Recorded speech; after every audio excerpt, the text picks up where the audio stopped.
No dia 31 de outubro de 1517, as 95 teses escritas por Martinho Lutero foram colocadas nesse lugar. Não exatamente nessa porta que não é a original. A partir desse dia se comemora o Dia da Reforma de Lutero, um marco importante na história do cristianismo. Agora, por que essa reforma aconteceu? Quais os interesses políticos da Igreja e do Estado naqueles dias? Qual o cenário da Europa? Quem estava envolvido nesse processo? Por que Lutero foi excomungado da Igreja Católica? Seria Lutero um santo reformador? Eu sou Rogério Nachev, estou na Alemanha em busca destas e de outras respostas. E quero te convidar a vir comigo a percorrer os caminhos de Lutero.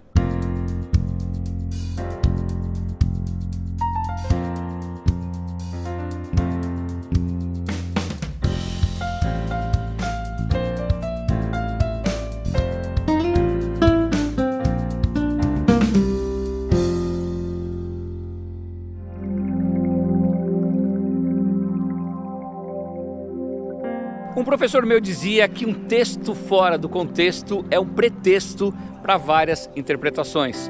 Por isso, entender a Europa da época de Lutero é muito importante para que possamos compreender a sua reforma. Eu vou dividir a história em vários tópicos para facilitar o nosso entendimento. No campo geográfico, a Alemanha não existia naquela época. O que tínhamos na Europa eram centenas de pequenos reinos, principados, ducados e condados, dominados por vários impérios, e nessa região estava o Sacro Império Romano da nação germânica, como os alemães preferem chamá-lo. Na época de Lutero, o imperador era eleito pelo voto dos príncipes eleitores, que durante o império variavam de 6 a 10, e o imperador só tomaria posse após ser ungido pelo Papa, o que mostrava que no campo político havia uma grande relação de poder entre o Estado e a Igreja. No campo religioso, a Igreja era quem interpretava a Bíblia. As missas eram feitas em latim com o padre de costas, e a instituição Igreja Católica estava envolvida com 3 grandes preocupações: as indulgências, as santas relíquias e a venda de cargos para os nobres. Nesse cenário surgiram algumas pessoas que se opunham a estas ideias. Eles foram conhecidos como pré-reformadores, como Pedro Valdo, John Wycliffe e Jan Hus, que perdeu a sua vida lutando por seus ideais. No campo social, o feudalismo começava a dar sinais que acabaria, pois esse sistema consistia em que os senhores feudais ganhavam as terras do rei e os camponeses cuidavam de tudo em troca de um pedaço de terra para morar. No campo das ideias, o renascentismo veio para que as pessoas se tornassem mais críticas. Alguns pensamentos mudaram. Por exemplo, na época medieval, a fé é mais importante que a razão. No renascentismo, fé e razão são importantes. Na época medieval, Deus está no centro das atenções, teocentrismo. No renascentismo, o homem está no centro das atenções, o antropocentrismo. E por fim, no campo tecnológico, Gutenberg inventou a imprensa, considerada uma das mais importantes invenções de todos os tempos, pois colaborou ainda mais para uma Europa mais crítica, onde cada um podia ter o direito de ler e pensar. Resumidamente, o cenário na época de Lutero era esse. Já nos ajuda a responder algumas perguntas, mas eu espero responder todas até o final do programa. A data do dia 31/10/1517 é a data comemorativa das teses fixadas aqui nesse lugar, mas não é o início e nem o fim da reforma. A reforma foi todo um processo que durou anos, que nasceu no sonho dos pré-reformadores e que tomou forma no coração de Lutero.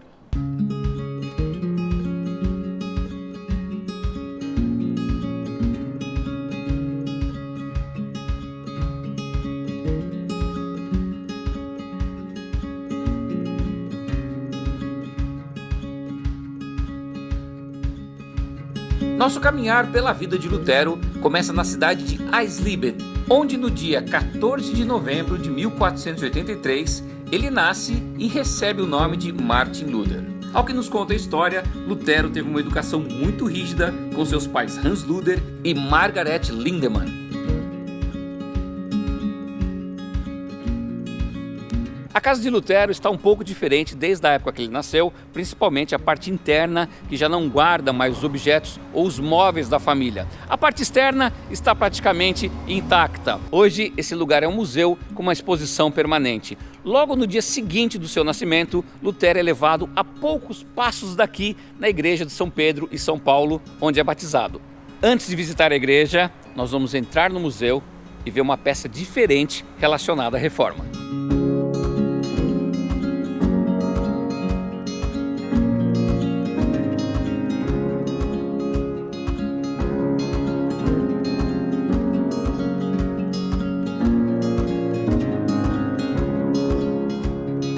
No segundo andar da casa de Lutero, nós encontramos essa sala com muitas pinturas de pessoas relacionadas à reforma. Dentre elas, o próprio Martinho Lutero, Philippe Melanchthon e Frederico III.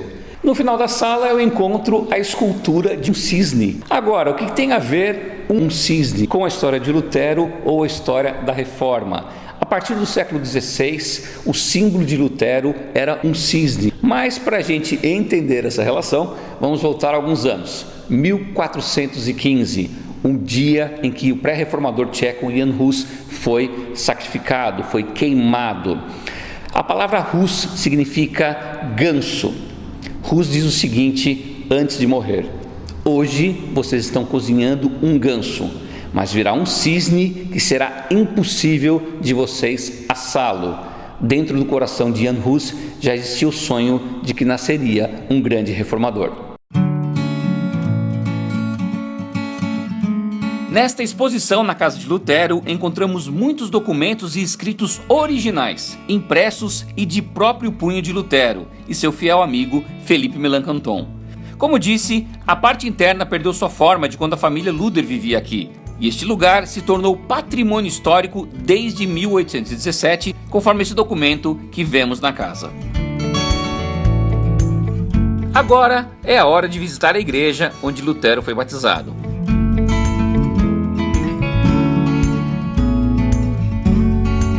Muitas coisas mudaram desde a época de Lutero, mas a pia batismal guarda ainda um pedaço original de quando Lutero foi batizado. De acordo com as pessoas aqui da igreja, me informaram que esta parte aqui ainda é original.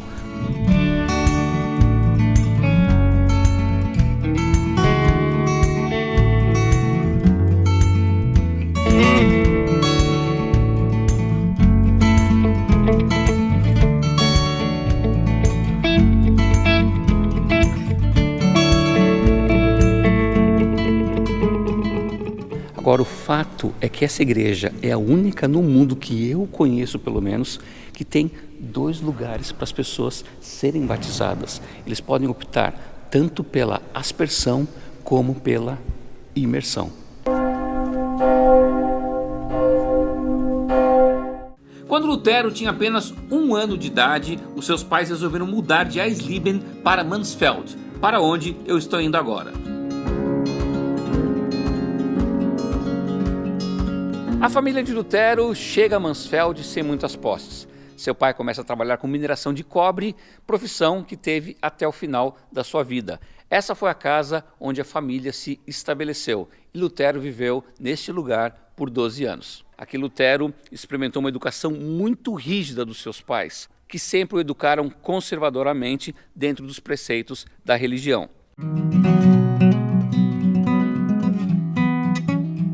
Os pais de Lutero eram muito devotos e desde cedo obrigaram Lutero a participar de atos religiosos na igreja. Lutero cresceu ouvindo que Deus era um ser bravo e vingativo e que deveria ser obedecido sem questionamentos. Nada era ensinado sobre o amor de Deus. Lutero, desde pequeno, frequentava a escola, que ficava no 2º andar dessa pequena casa aqui. Ele atravessava a rua e vinha frequentar esta igreja. Aqui ele participava das aulas de canto da comunidade. As pessoas gostam de dizer que Lutero deu seus primeiros passos dentro de uma igreja aqui na cidade de Mansfeld. O maior medo de Hans Luder era que Lutero seguisse sua profissão de minerador. Por isso Lutero saiu de Mansfeld aos 12 anos para estudar em Magdeburg. Porém, ali ficou somente 1 ano, pois passou muitas dificuldades, tendo que pedir esmolas para se alimentar. Por isso seus pais o transferiram para Eisenach.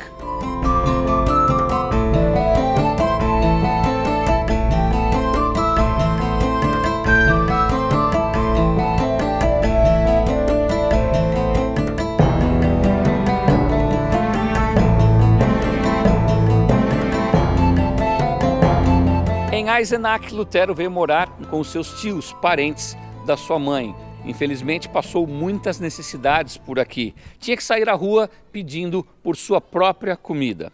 Até que foi acolhido por uma senhora chamada Úrsula Cotta. Essa mulher tinha muitas condições, muitas posses, trouxe ele para morar com ela nessa casa e deu toda a estrutura para Lutero estudar. O pai de Lutero prosperou e não queria nem de perto que Lutero tivesse a sua vida, uma vida de minerador. Por isso investiu nos estudos e enviou Lutero dessa cidade até Erfurt.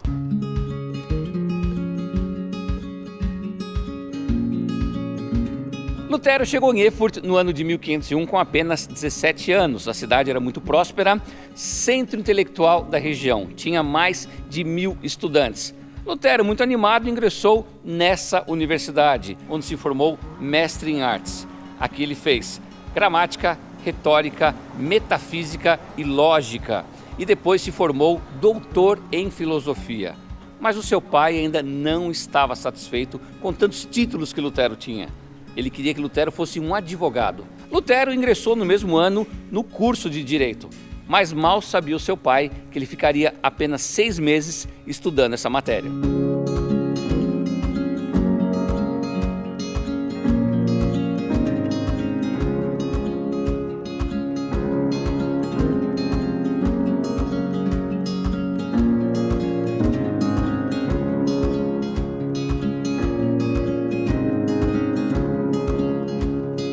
A razão de Lutero ter deixado seus estudos da Faculdade de Direito tem a ver com esse lugar, o Mosteiro Agostiniano. Lutero tinha algumas questões muito importantes para serem resolvidas dentro de si, muitos medos. O seu maior medo era o da morte.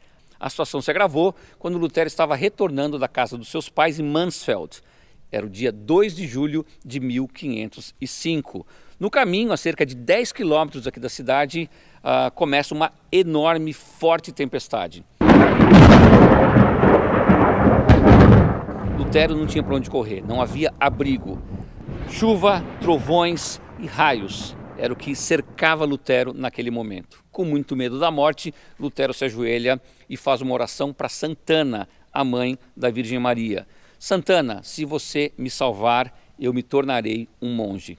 Sua oração foi ouvida. No dia 17 de julho de 1505, Lutero entra nesse convento. Não existe nenhum registro histórico de que esse relato realmente tenha acontecido. Algumas pessoas acham que Lutero quis convencer o seu pai, provar que ele tinha que sair do curso de Direito e entrar no mosteiro. Afinal, sua oração foi para Santana, a padroeira dos mineradores, profissão do seu pai. Mas o seu pai não ficou nada satisfeito com isso, e muito menos os seus amigos. Mas Lutero não hesitou, entrou no mosteiro.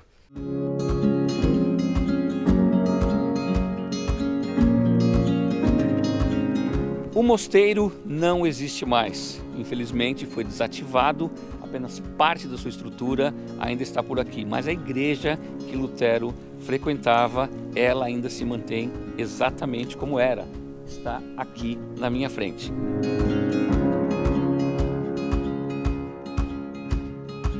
During Reformation times, they dissolved this monastery. They asked the monks, do you want to stay as a monk here in the monastery? Or do you want to leave and following Luther's teaching? Most of them left immediately. And then they were really poor because they were beggar monks, Augustinian hermits. They were not allowed to have own money as monks and own possessions. So after leaving, a lot of them married. Actually, they married rich widows. And even the prior here from this monastery, Johannes Lang, he married an older rich widow. So, what the people noticed on the street was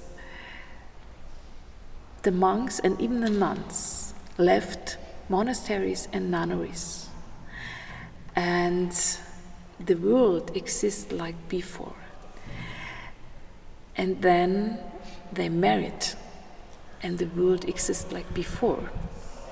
And maybe they're getting children without horns or something like this. Normal children, and the world exists like before. It was not the way the Pope said before. So the people thought maybe there is something right, what Luther said. Mas os primeiros anos de Lutero aqui no mosteiro não foram nada fáceis, porque a ordem agostiniana era muito severa. The Augustinian order was, in the time of Luther, very, very strict, especially this monastery here. They had to wake up 12 o'clock midnight and then praying hours here in the church 7 times a day, 7 days a week, and so on, without a day off, without holidays also. And they had a lot of rules here. You have to learn it during novitiation time, the first year. For example, it was not allowed to laugh. It was not allowed to bring somebody to laugh. You don't had the right to speak with another monk in his cell, or they couldn't lock the cell, or they were not allowed to speak with each other during meal, something else. So, like Luther, he was chosen to be a student here in General Study School. He studied theology. When he studied 2 o'clock or 3 o'clock in the morning, then maybe they were tired and maybe they slept over books. Of course, this was not allowed. Every Friday, the monks met in the chapter's room, and this was the place to for open confession. They had to confess what they did wrong.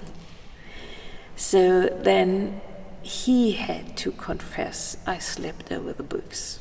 But in the case he forgot, maybe another monk saw it, then the other monk had to confess that he slept, and so on.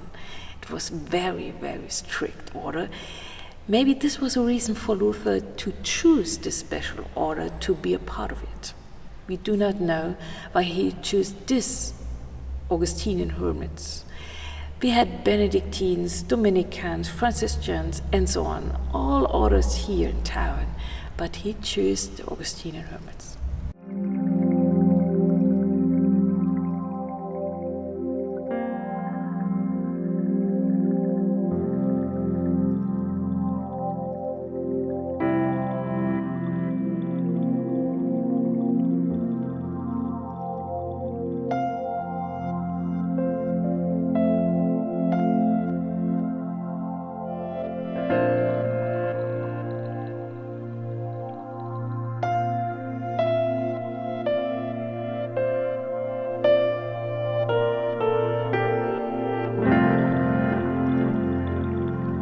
Ao ingressar aqui no mosteiro, Lutero se torna noviço.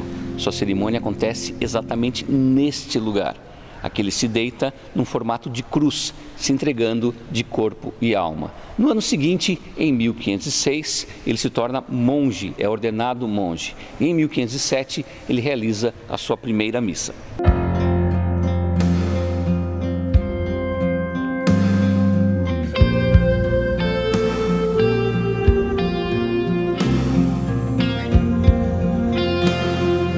Alguns estudiosos dizem que Lutero sentou nesse lugar antes de fazer a sua primeira missa.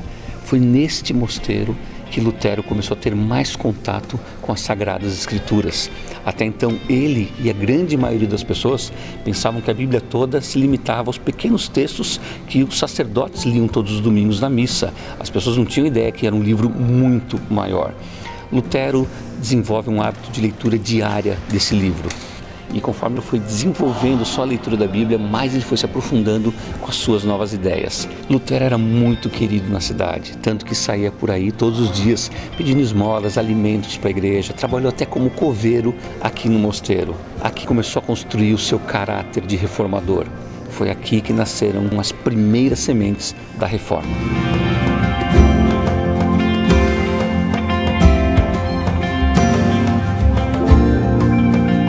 Um dos pilares da reforma protestante é a afirmação absoluta da graça de Deus, o princípio conhecido como sola gratia, somente a graça.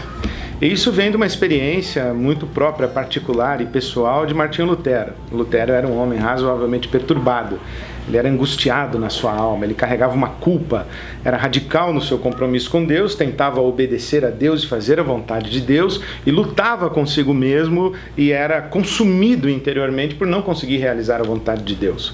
Ele chega a dizer que as lutas que travava na sua alma durante a noite eram maiores, inclusive, do que as lutas que travava durante o dia. Até que ele descobre que a graça de Deus é o fundamento da salvação. Pela graça, nós somos salvos mediante a fé. É a graça de Deus. E a graça como o oposto de mérito. E isso dá um alívio à alma de Martinho Lutero. Deus é o responsável pela salvação do início ao fim. E Ele dá a salvação como um favor que ninguém merece. Ou você confia na graça de Deus, ou você se esforça para conquistar a salvação pelo seu mérito. A reforma protestante diz, sola gratia.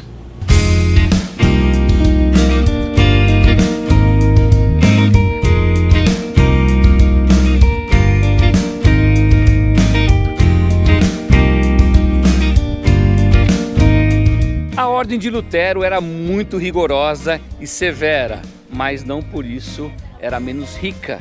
Tinha bons patrimônios, incluindo uma cervejaria desde o ano 1328. Peraí, parece um pouco incoerente essa história, né?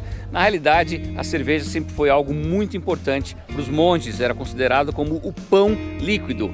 Vamos pensar que na Idade Média a água não era potável, era muito difícil você encontrar água de boa qualidade. Por isso que o líquido que eles sempre bebiam era a cerveja.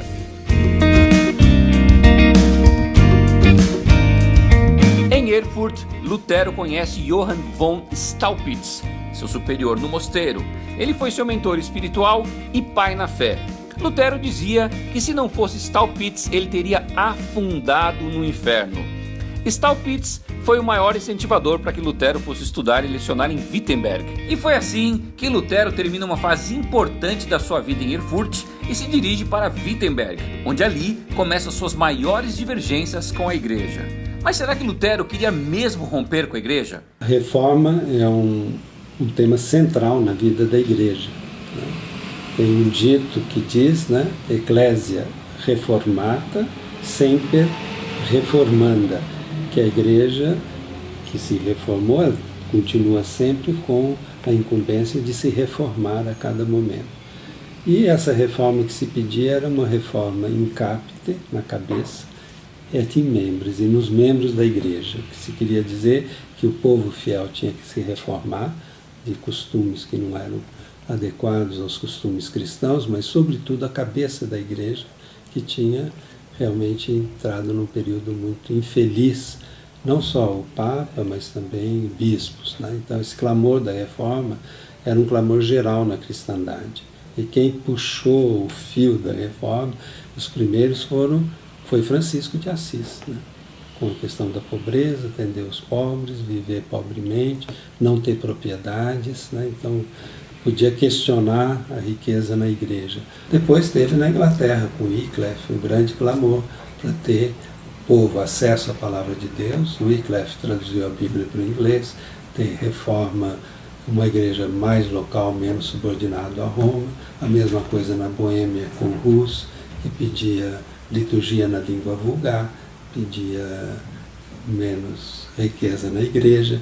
Então esse clamor, e se convocou um concílio de reforma, que foi o Concílio Lateranense V, que foi de 1512 e 17, onde se aprovou um grande programa de reforma, mas não houve nenhuma vontade política da parte do papado de pôr a caminho essa reforma. E é nesse momento, então, que Lutero, decepcionado, apresenta as teses de reforma, que não eram de ruptura, era o pedido, reforçar o pedido e pedir um novo concílio, porque aquele havia fracassado.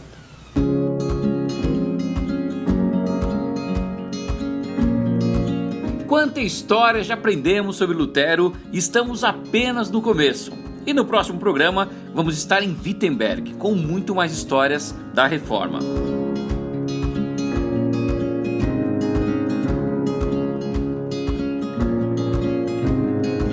Então, se você gostou do vídeo, deixa sua curtida, seu comentário e compartilha ele com os amigos no YouTube, no Facebook, enfim, em todas as suas redes sociais.